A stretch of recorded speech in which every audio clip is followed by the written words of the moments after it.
Peraí, começa. MC Daniel, Mateuzinho MC fechadão aqui, tá ligado? No Escola Josiano. E é mais ou menos assim, ó.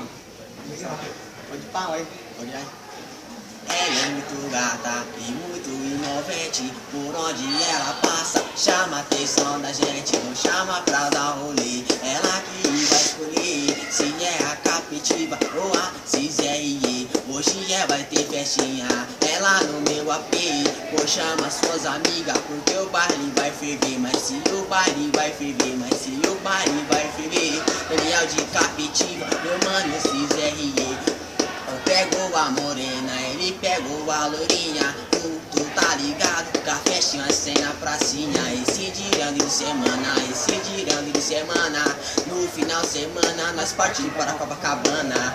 Lá nós tira onda, lá nós tira onda. E calque sim, torta e as meninas ficou louca. Desse jeito MC Daniel pesar.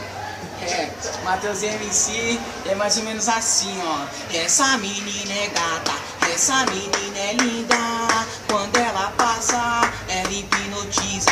Ela chega na escola, todo mundo paga pau. Os recalques se entortam e as invejosas passam mal. Ela não precisa de uma amiga pra falar que tá bonita. Ela se acha elegante, ela se acha muito linda. Ela tem o seu estilo e também tem o seu charme. Pode ser branco, pode ser preto, ela não para de covardia. Ela gosta de ter amizade, ela gosta de ter amizade. Além de ser atraente, inteligente, ela tem humildade. Quando o meu bonde passa, quando o meu bonde passa, essa Alequina dá uma olhada que mata, ela dá uma olhada que mata, ela dá uma olhada que mata. Essa Alequina, oi, ela é treinada. Essa Alequina, ela dá uma olhada que mata. Fechadão, caralho.